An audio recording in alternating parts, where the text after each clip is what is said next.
Hello everyone, कैसे हैं आप सब। बहुत दिनों के बाद स्वागत है आपका एक बार फिर से हमारे शानदार सेशन के अंदर, शानदार वीडियो के अंदर, शानदार कंसेप्ट के अंदर। जैसा कि आप सभी को पता है, हम एसएससी के सारे कंसेप्ट को कवर कर रहे थे। हमने बहुत सारे कंसेप्ट को कवर कर लिया है। काफी दिन पहले हमने वोट एंड स्ट्रीम को कवर किया था। उससे भी पहले हमने क्या किया था, रेशियो एंड प्रोपोर्शन। उससे भी पहले काफी सारे टॉपिक्स को कवर किया था। बीच में तबीयत थोड़ी खराब हो गई थी, इस वजह से क्लास नहीं हो पाई। लेकिन आज से हम करने जा रहे हैं क्लास में प्रॉफिट एंड लॉस। तो प्रॉफिट एंड लॉस बहुत ही इंटरेस्टिंग टॉपिक है। आपने रियल लाइफ में काफी बार यूज किया है, लगभग डेली लाइफ में यूज करते ही करते हैं। मान लीजिए आप मॉल जाते हैं, आपके पेरेंट्स पूछते हैं, मान लीजिए डिस्काउंट दिया जा रहा है, या फिर आपको बोल दिया जाए कि एक जीन्स खरीदनी है आपको, या फिर एक टी शर्ट खरीदनी है, उस पर 20% का डिस्काउंट है, 30% का डिस्काउंट है, तो आपको कितना प्रॉफिट हो रहा है, या फिर वो जो शॉपकीपर है उसको कितना प्रॉफिट हो रहा है, वो डिस्काउंट दे रहा है तो उसको प्रॉफिट हो रहा है कि लॉस हो रहा है। तो ये सारे कंसेप्ट जो है रियल लाइफ में जो यूज कर रहे हैं हम, उसको हम आज पढ़ेंगे। आप समझेंगे कि किस प्रकार से शॉपकीपर हमें बेवकूफ बनाते हैं और किस प्रकार से हम बच सकते हैं, क्या होता है उसके पीछे का लॉजिक, क्या हम सच में जो डिस्काउंट होता है उसका फायदा उठा पाते हैं, या शॉपकीपर जो है वो अट्रैक्ट करने का एक तरीका होता है।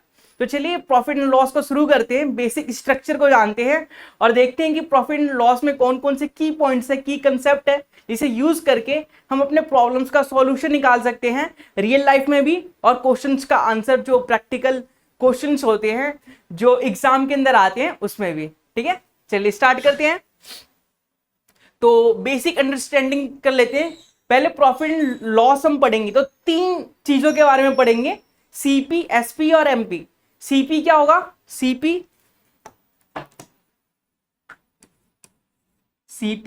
एसपी और एमपी, तीन चीजों के बारे में पढ़ेंगे। सीपी जो कॉस्ट प्राइस होता है, सीपी क्या होता है, कॉस्ट प्राइस।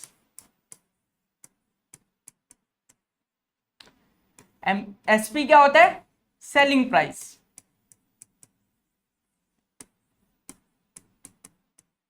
एमपी क्या होता है, मार्क प्राइस। एक एक करके सबके बारे में बताऊंगा मैं। हिंदी में सीपी को क्रय मूल्य बोला जाता है, लिख देता हूं हिंदी वालों के लिए भी। ये होता है क्रय मूल्य, ये होता है विक्रय मूल्य,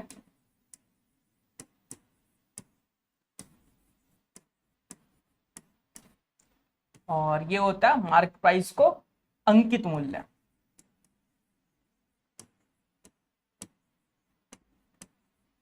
तो चलिए एक एक करके जानते हैं, सीपी क्या होता है, एसपी क्या होता है, एमपी क्या होता है। आप जब भी हम क्वेश्चन को सॉल्व करेंगे, जब भी ये चैप्टर करेंगे, CP SP MP short form में बोलेंगे तो आप समझ जाएंगे कि हम किसकी बात कर रहे हैं। सीपी मतलब कॉस्ट प्राइस, एमपी मतलब मार्क प्राइस, और जो एसपी है उसका मतलब होता है सेलिंग प्राइस। ठीक है, ठीक है।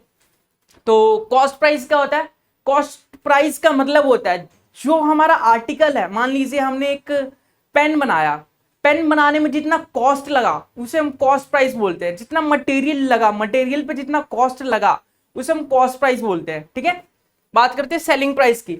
सेलिंग प्राइस क्या होता है, हमने उस पेन को कितने रुपए में बेचा। मान लीजिए मैंने एक पेन बनाया, मैंने एक पेन 5 रुपए में बनाया, मैंने एक पेन 5 रुपए में बनाया।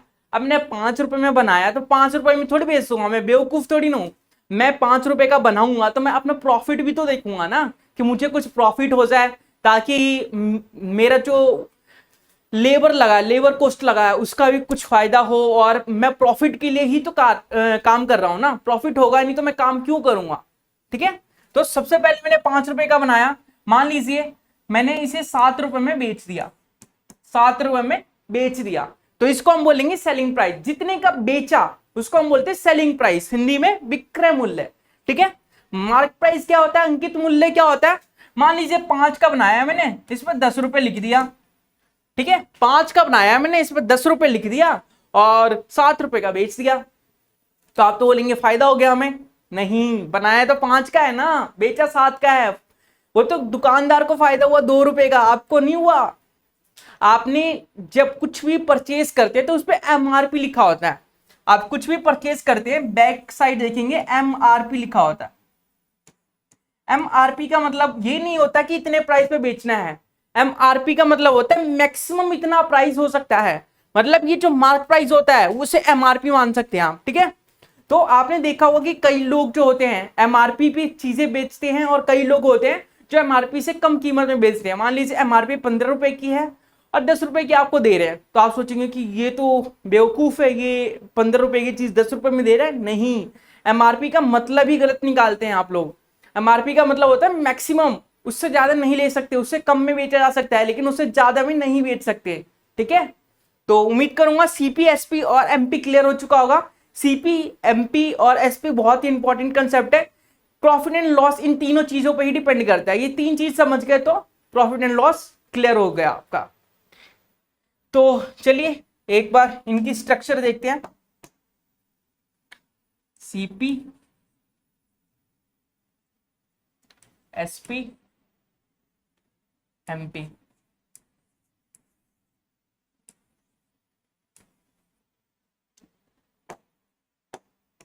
अच्छा देखिए, सीपी से जब सीधा हम एमपी पे जाएंगे तो बीच में क्या करना पड़ेगा, बीच में क्या मिलेगा, तो मार्कअप प्राइस मार्कअप परसेंटेज मिलेगा हमें।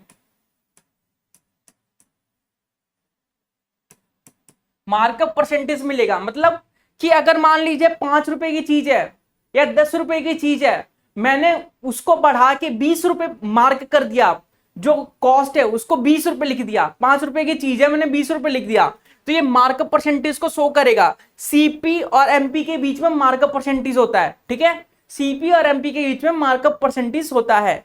सीपी और एमपी के बीच में रिलेशन क्या होता है, मार्कअप परसेंटेज का, ठीक है।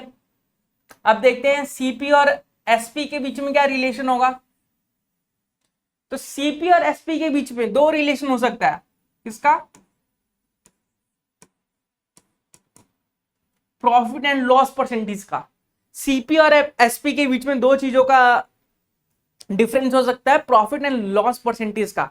देखिए सीपी और एसपी का मतलब क्या होता है, सेलिंग प्राइस और कॉस्ट प्राइस। सेलिंग प्राइस मान लीजिए मैंने 5 की चीज 10 में बेच दी तो 5 रुपए का प्रॉफिट हो गया।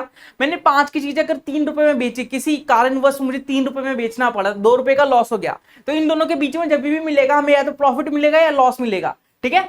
और सीपी और एमपी के बीच में मार्कअप परसेंटेज मिलेगा। इतना क्लियर है। चलिए ये देख लेते हैं एमपी और एसपी के बीच में क्या रिलेशन मिलेगा। यहां पे हमेशा डिस्काउंट परसेंटेज मिलेगा।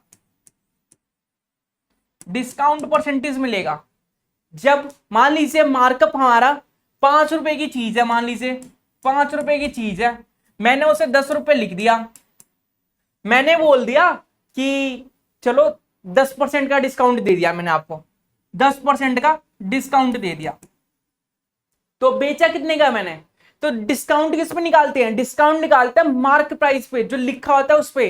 तो लिखा कितना है, 10 रुपए। 10 रुपए का 10% कितना हो जाएगा, तो आप बोलेंगे 1 रुपए हो जाएगा। 10 रुपए का 10% 1 रुपए हो जाएगा, मतलब 1 रुपए का डिस्काउंट है। 10 रुपए में से 1 रुपए के 9 रुपए, 9 रुपए का बेच दिया उसने। तो ये होता है डिस्काउंट परसेंटेज, ठीक है। एमपी और एसपी के बीच में डिस्काउंट परसेंटेज होता है। तो आपसे पूछा जाएगा कि प्रॉफिट हुआ है कि लॉस हुआ है, तो आप बोलेंगे एक्चुअल वैल्यू। कॉस्ट प्राइस तो 5 थी लेकिन सेलिंग प्राइस कितनी है, 9 है, तो इसको तो प्रॉफिट हुआ है 4 का, ठीक है।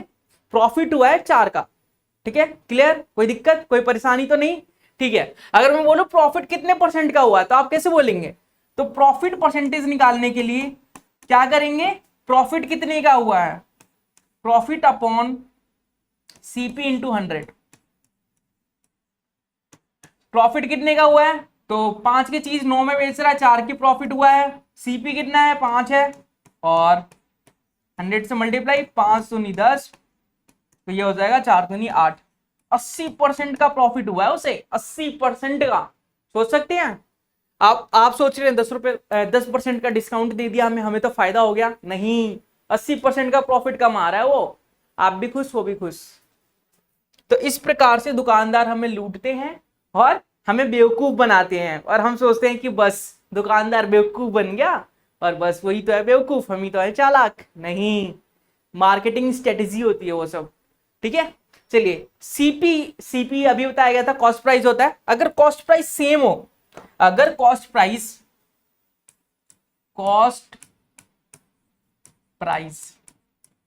अगर सीपी सेम हो, कॉस्ट प्राइस सेम हो, तो फिर क्या करेंगे इस कंडीशन में? मान लीजिए हमारे पास दो आर्टिकल है, आर्टिकल 1 और आर्टिकल 2।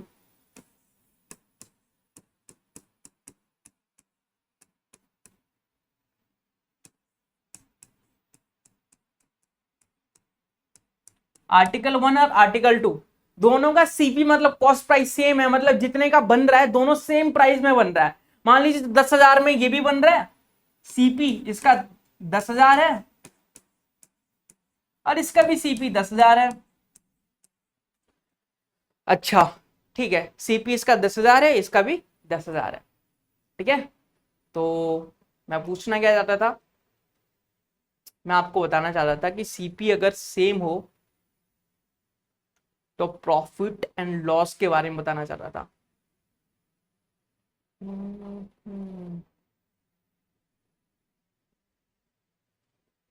एक सेकेंड।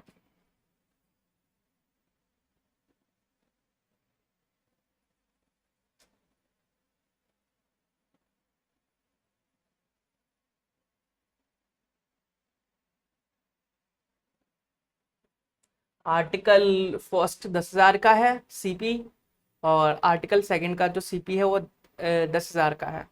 ठीक है, ठीक है, मान लेते हैं, फर्स्ट वाले आर्टिकल पे प्रॉफिट होता है 10% का और सेकंड वाले आर्टिकल पे लॉस होता है 5% का, 5% का लॉस होता है। तो ओवरऑल प्रॉफिट हुआ है लॉस हुआ, कितने का प्रॉफिट हुआ या कितने का लॉस हुआ? ओवरऑल जो है वो क्या हुआ, प्रॉफिट हुआ कि लॉस हुआ और कितने का? तो ओवरऑल निकालने के लिए आपको कुछ नहीं करना, जब सीपी सेम होता है, जब कॉस्ट प्राइस सेम होता है तो ओवरऑल निकालने के लिए एवरेज निकाल लेते हैं। ठीक है, ओवरऑल प्रॉफिट या लॉस परसेंटेज निकालने के लिए एवरेज निकाल लेते हैं। तो ऐसे निकालेंगे, ओवरऑल लिखेंगे, overall profit and loss percentage equal to 10 और ये लॉस है ना तो -5/2, 5/2 तो ये हो जाएगा 2.5%। तो 2.5% का आपको क्या हुआ, प्रॉफिट हुआ। ठीक है, 2.5% का क्या हुआ, आपको प्रॉफिट हुआ। तो आप यहाँ पे एक चीज ध्यान रखेंगे, प्रॉफिट के लिए अगर हमारा पॉजिटिव साइन आता है, यहाँ पे अगर हमारा पॉजिटिव साइन आता है तो ये प्रॉफिट होगा हमारा, अगर हमारा नेगेटिव साइन आता है तो ये हमारा लॉस होगा। अगर यहाँ नेगेटिव साइन आता तो लॉस को इंडिकेट करता, अगर हमारा पॉजिटिव साइन आया है उसका मतलब प्रॉफिट को इंडिकेट कर रहा है। तो जब भी हमारा कॉस्ट प्राइस सेम हो और आर्टिकल पे कोई प्रॉफिट हो रहा है कोई लॉस हो रहा है तो मतलब नहीं है, हम एवरेज निकालेंगे सीधा, हमें कॉस्ट प्राइस से तो मतलब ही नहीं है, कॉस्ट प्राइस सेम है। ठीक है, कॉस्ट प्राइस दे ना दे हमें फर्क नहीं पड़ता। अगर यही तीन हो तो क्या करेंगे, तीन में भी एवरेज, एवरेज तो एवरेज होता है ना, एवरेज निकालना तो आता ही है। चलिए तीन का भी देख लेते हैं। अगर हमारे पास तीन आर्टिकल हो,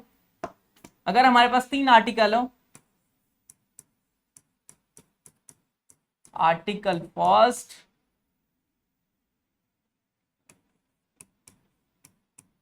आर्टिकल सेकंड और आर्टिकल थर्ड। मान लीजिए तीनों आर्टिकल का जो कॉस्ट प्राइस है वो सेम है, मान लीजिए 10,000 10,000 10,000, लेकिन कॉस्ट प्राइस से तो मतलब ही नहीं है ना, हमें सेम है बता दिया बस, काफी है उतना।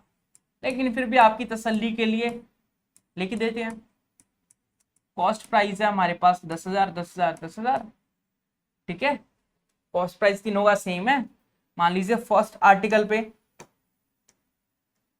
आर्टिकल पे आपको प्रॉफिट होता है 10% का,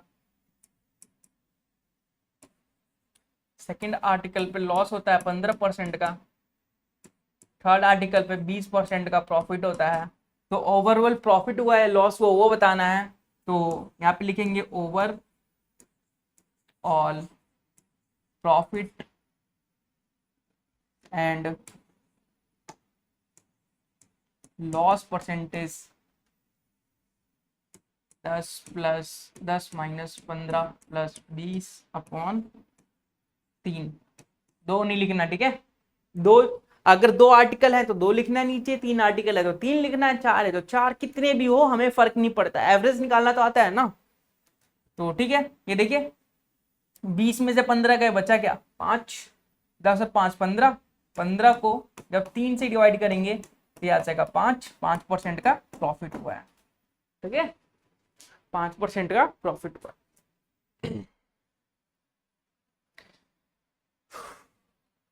अगर एसपी सेम हो, सीपी का केस ले लिया हमने कि सीपी सेम हो तो क्या करेंगे, सीपी सेम हो तो प्रॉफिट एंड लॉस कैसे निकालेंगे, एसपी सेम हो तो क्या करेंगे। एसपी सेम हो तो 2 केस बनते हैं हमारे पास। पहला केस कि जो प्रॉफिट एंड लॉस है वो सेम होना चाहिए, profit and loss percentage same दिया हो तो क्या करेंगे, एंड प्रॉफिट एंड लॉस का परसेंटेज जो है वो अलग अलग दिया हो तो क्या करेंगे। दोनों केस डिस्कस करेंगे आराम से, कोई दिक्कत की बात नहीं है, कोई परेशानी की बात नहीं है। तो अगर profit and loss percentage same, देखिए एसपी सेम मतलब सेलिंग प्राइस सेम है, सेलिंग प्राइस सेम है,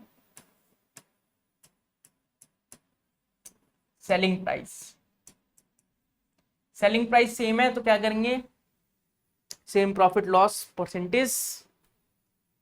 ठीक है, देखते हैं same profit and loss percentage के लिए क्या करेंगे। मान लीजिए एसपी है हमारे पास, ठीक है, ओके, सेलिंग प्राइस सेम है हमारे पास, मान लीजिए 20,000 की कोई चीज बेच रहे हैं, एक आर्टिकल 20,000 का बेच रहे हैं, दूसरा आर्टिकल भी 20,000 का बेच रहे हैं। पहले पे हमारा प्रॉफिट हुआ, पहले आर्टिकल पे हमारा प्रॉफिट होता है ए परसेंटेज का, दूसरे आर्टिकल पे हमें लॉस होता है ए परसेंटेज का, क्योंकि इसने बोला ना सेम प्रॉफिट एंड लॉस का केस कर रहे हैं हम। तो ओवरऑल क्या होगा, तो ये केस आपको याद रखना है, ओवरऑल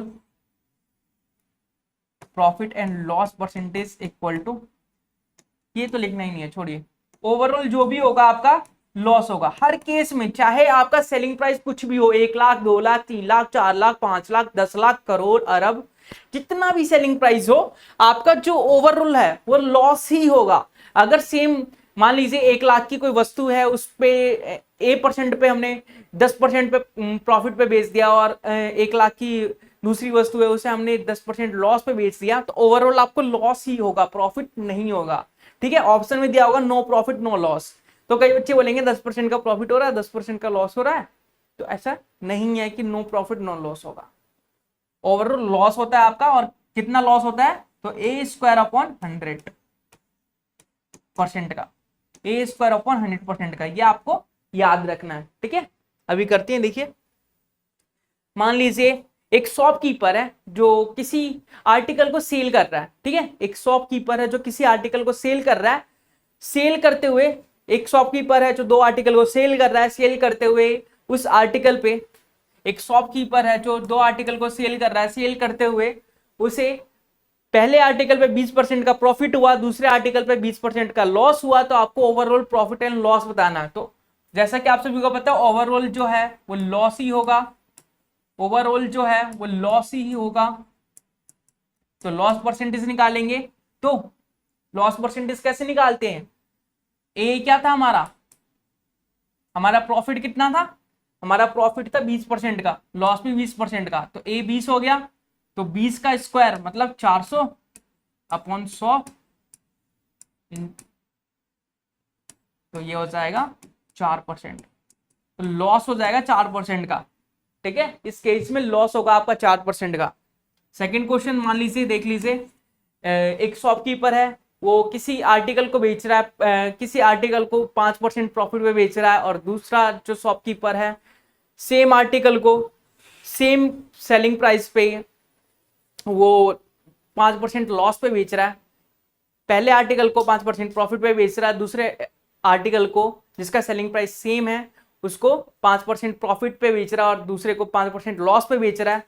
तो आपको बताना ओवरऑल क्या होगा, तो ओवरऑल जो होगा वो आपका लॉस ही होगा। लॉस कितने का होगा, तो 5 का स्क्वायर 25 अपॉन 100%, तो यह हो जाएगा 0.25%।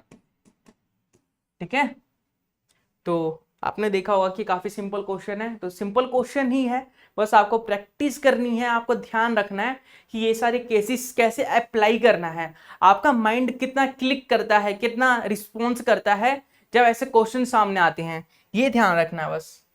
अगर प्रॉफिट एंड लॉस, हमने बोला प्रॉफिट एंड लॉस सेम है कि एक सेलिंग प्राइस अगर सेम है और प्रॉफिट एंड लॉस परसेंटेज भी सेम है, मान लीजिए कि 20% का प्रॉफिट हो रहा है तो 20% का लॉस हो रहा है, तो हमने देख लिया कि ए स्क्वायर अपन 100% का लॉस होगा हरदम, ठीक है। लेकिन अगर डिफरेंस हो, डिफरेंट हो प्रॉफिट एंड लॉस परसेंटेज, तो क्या करेंगे, तो कुछ नहीं, हम लेट कर लेंगे और फिर उसके अकॉर्डिंग सॉल्व करेंगे।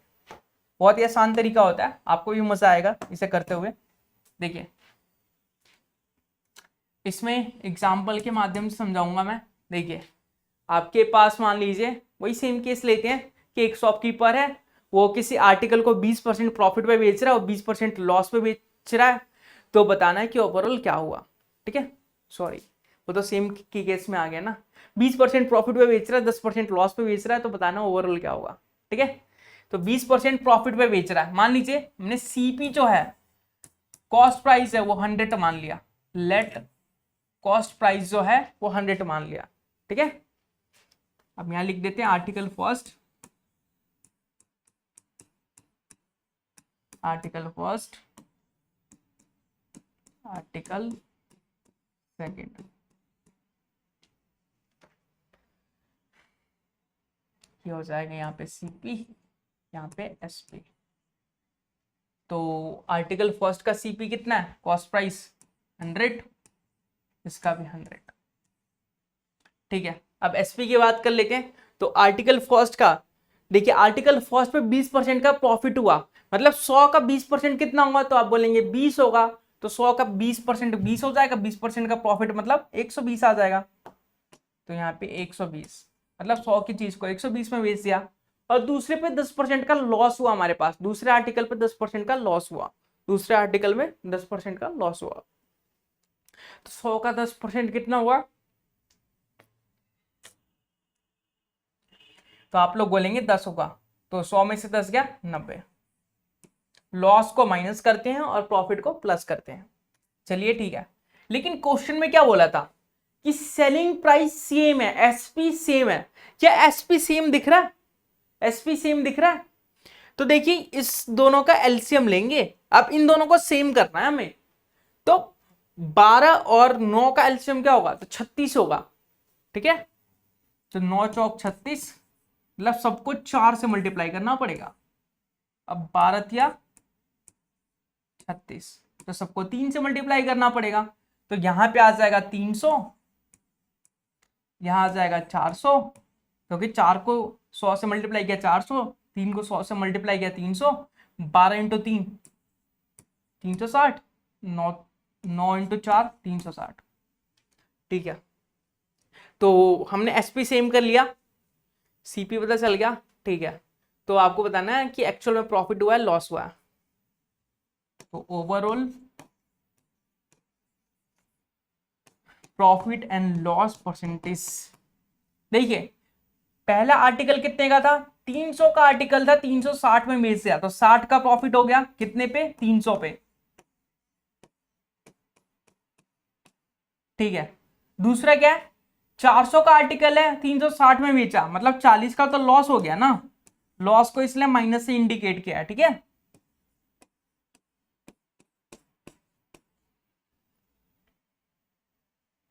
तो 2 0 से 2 0 गया, यहाँ पे भी 2 0 से 2 0 गया, यहाँ गया 10, यहाँ गया 20, तो 20 माइनस 10, तो 10 आ जाएगा, 10% का आपका प्रॉफिट होगा, ठीक है। अगर ये पॉजिटिव साइन आया तो प्रॉफिट है, अगर नेगेटिव साइन आता तो लॉस होता, ठीक है। तो 10% का आपका प्रॉफिट हुआ। तो इस प्रकार से जब हमारे पास different profit and loss percentage होता है तो क्वेश्चन को करते हैं। सेकंड क्वेश्चन ले लेते हैं। मान लीजिए हमारे पास दो आर्टिकल है, मान लीजिए पहले आर्टिकल को हमने 5% प्रॉफिट पे बेचा, दूसरे आर्टिकल को हमने 10% लॉस पे बेचा। पहले आर्टिकल को हमने आर्टिकल फर्स्ट और आर्टिकल सेकंड, दो आर्टिकल हमारे पास, सीपी मान लेते हैं, सीपी तो लेट करेंगे 100 है। अच्छा कई बच्चे बोलेंगे 100 क्यों माना हमने, 100 बहुत आसान होता है, 100 का परसेंटेज निकालना बहुत आसान होता है। 100 का 10% कितना होता है, 10 होता है। 100 का 100% कितना होता है, 100 होता है। तो बहुत आसान होता है 100 का परसेंटेज निकालना, इसलिए कैलकुलेशन आसान हो जाती है। तो मैंने बोला पहले आर्टिकल को हमने 5% प्रॉफिट पे बेचा, तो 100 का 5% 5 होता है, तो मतलब 105 में बेच दिया। दूसरे आर्टिकल को हमने 10% लॉस पे बेचा, 100 का 10% 10 होता है, मतलब 90 में बेच दिया। अब हमने बोला कि एसपी तो सेम है, लेकिन एसपी सेम दिख नहीं रहा, तो 105 और 9 का एलसीएम कितना हो जाएगा? तो 9 चौक 36,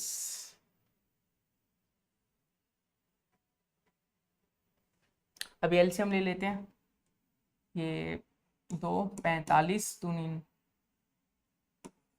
3 3 5 5 से 15 15 या 45 45 19 90 105 अगर करे तो 5 21 21 पंजे 105 7 या 21, तो एक बार 5 आ जाएगा, एक बार 7 आ जाएगा, 5 गया 7, 3 2 बार और 2 एक बार, कितना बन गया ये? तो ये बन गया 5 दूनी 10 9 सते 63, 630 बन गया। 630 बनाने के लिए 9 सत्ते 63, इसको 7 से, और 630 बनाने के लिए 6 से मल्टीप्लाई करना पड़ेगा, इसको 6 से। चलिए करते हैं। उम्मीद करूंगा कि सबको एलसीएम लेना तो आता ही होगा, एलसीएम लेना तो आता ही होगा, आपने इतने सारे टॉपिक कवर कर लिए तो एलसीएम लेना तो सीख ही लिया होगा, ऐसी मैं उम्मीद करता हूँ। चलिए अब कन्वर्ट करते हैं, रियल सीपी क्या हो जाएगा हमारा? तो 6 से मल्टीप्लाई करेंगे तो ये 600 में कन्वर्ट हो जाएगा, और ये 6 से मल्टीप्लाई करेंगे तो 630, इसको 7 से मल्टीप्लाई करेंगे तो ये 700 बन जाएगा, और ये 630 बन जाएगा। तो अब देखिए एसपी सेम हो गया हमारे पास, एसपी सेम हो गया, एसपी सेम के केस में एसपी सेम कर लिया हमने, ठीक है। अब देखते हैं ओवरऑल क्या होगा, ओवरऑल परसेंटेज प्रॉफिट होगा कि लॉस होगा। तो 600 का सामान 630 में बेचा, 30 का प्रॉफिट हुआ है हमारे पास 600 पे, कितने परसेंट हो जाएंगे वो देख लेंगे हम। ये देखिए 700 का सामान जो है 630 में बेच दिया, मतलब 70 का लॉस हुआ है हमारे पास 700 पे। तो 2 0 से 2 0, 6 पंजे 30, 2 0 से 2 0, 7 या 70, तो ये हो जाएगा 5 माइनस 10 पलटो -5, तो -5% आपका लॉस हो जाएगा, नेगेटिव साइन डिनोट कर रहा है लॉस का, तो 5% का आपका लॉस होगा, ठीक है। क्लियर, कोई दिक्कत तो नहीं? चलिए उम्मीद करूंगा ऐसे क्वेश्चन आप कर लेंगे। अब लास्ट टाइप का एक क्वेश्चन आता है कि सीपी और एसपी टाइप के क्वेश्चन आते हैं। तो सीपी और एसपी टाइप के क्वेश्चन क्या होते हैं कि मान लीजिए आपको दे रखा है कि एक शॉपकीपर है, वो 15 आर्टिकल का जो कॉस्ट प्राइस है, एक शॉपकीपर है जो सेल कर रहा है कि आर्टिकल्स को, 15 आर्टिकल का जो कॉस्ट प्राइस है वो 12 आर्टिकल के सेलिंग प्राइस के बराबर है। 15 आर्टिकल का कॉस्ट प्राइस 12 आर्टिकल के सेलिंग प्राइस के बराबर है, या 15 आर्टिकल का कॉस्ट प्राइस 10 आर्टिकल के सेलिंग प्राइस के बराबर है, तो आपको बताना है प्रॉफिट परसेंटेज का। 15 आर्टिकल का कॉस्ट प्राइस 10 आर्टिकल के सेलिंग प्राइस के बराबर है, ऐसी स्टेटमेंट देखिए, तो इस टाइप में लिखना है कि 15 आर्टिकल का कॉस्ट प्राइस 10 आर्टिकल के सेलिंग प्राइस के बराबर है, ठीक है। अब आपको बताना है, जो भी पूछा जाएगा बता देंगे आप, आपको बताना है कि प्रॉफिट परसेंटेज कितना होगा। तो सबसे पहले ये सीपी अपॉन एसपी, ये एसपी को इस साइड लेके आएंगे, ये 10 अपॉन ये 15, ये रेशियो मिल गया सीपी अपॉन एसपी का, ठीक है।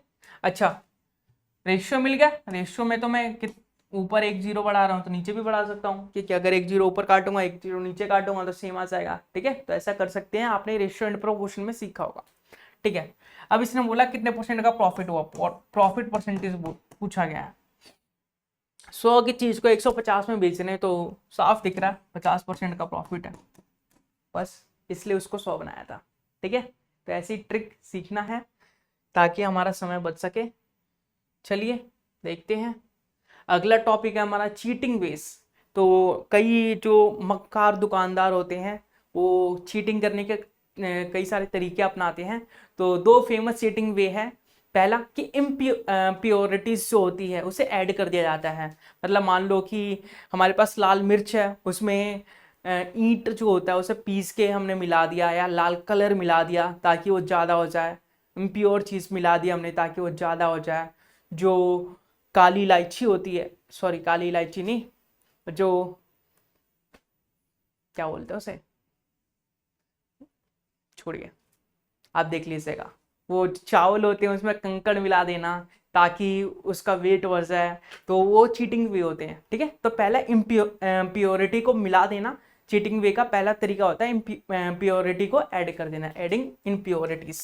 तो इम्प्योरिटी को जब ऐड करेंगे तो आपको अगर प्रॉफिट परसेंटेज पूछा जाएगा तो इसको निकालने का सिंपल तरीका होता है, इम्प्योर चीज ऊपर रखेंगे, इम्प्योर अपॉन प्योर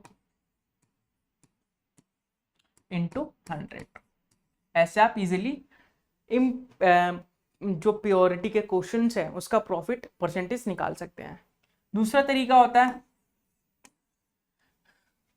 वेट का, कि कम वेट, मान लीजिए आपने 1 किलो चीनी लिया, उसने 950 ग्राम दे दिया, 50 ग्राम चुरा लिया, उसने बोला कि 1 किलो मैंने तौल दिया 950 ग्राम, उसने जो जिससे तौला वो तराजू ही खराब था, उसमें कुछ झोल किया था उसने, तो कम तौल के दे दिया, तो आपको तो लॉस हुआ ना, तो उसको तो फायदा हो गया। तो कितना फायदा हुआ, कैसे प्रॉफिट निकालेंगे उसका, तो उसको प्रॉफिट परसेंटेज निकालने के लिए सिंपल तरीका होता है, बस आपको दो फॉर्मूले याद रखने हैं। सिंपल तरीका होता है क्या, ऊपर जितना भी वो वेट शो कर रहा है, ऊपर जितना भी एक्स्ट्रा वेट शो कर रहा है,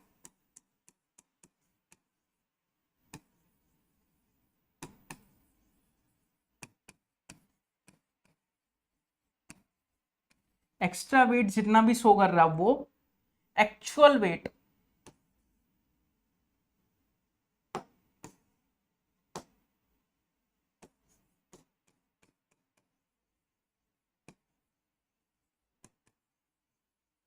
एक्चुअल वेट जितना यूज कर रहा है वो नीचे इंटू 100, एक्स्ट्रा वेट जितना शो कर रहा है वो ऊपर, एक्चुअल वेट जितना यूज कर रहा है वो नीचे, अपॉन 100 करके हम इम्प्योरिटी के क्वेश्चन को सॉल्व करते हैं। दो तरीके होते हैं चीटिंग वे के, तरीके तो बहुत सारे होते हैं लेकिन दो तरीकों पे, दो चीटिंग वेज पे बेस क्वेश्चन आते हैं, तो उस क्वेश्चन को कैसे टैकल करना है, कैसे बताना है, वो आप इजीली कर सकते हैं। उम्मीद करूंगा आप सारे कंसेप्ट समझ चुके होंगे, अप्लाई करना सीख चुके होंगे, और प्रॉफिट एंड लॉस का कंसेप्ट क्लियर हो चुका होगा। एक वीडियो में तो क्लियर नहीं होगा लेकिन थोड़ा बहुत समझ चुके होंगे, बेसिक सा जो आपके माइंड में मैप है वो बन चुका होगा कि हाँ प्रॉफिट एंड लॉस कैसे क्वेश्चन आते हैं, ऐसे होते हैं, ऐसे करना होता है हमें। तो इस टाइप से अगर आप फर्स्ट ट्राई में करना चाहें तो कोशिश कर सकते हैं, डरने की कोई बात नहीं है। बाकी हम क्वेश्चंस की प्रैक्टिस बहुत सारी करने वाले हैं, लेकिन आज के लिए बस इतना ही, आज की वीडियो में बस इतना ही। उम्मीद करूंगा आपको वीडियो पसंद आई होगी। वीडियो पसंद आए तो एंड तक जरूर देखिए, और लाइक एंड सब्सक्राइब करके बेल आइकन भी ऑन कर लीजिए। मिलेंगे इसके अगले पार्ट में, तब तक के लिए बाय बाय, टेक केयर।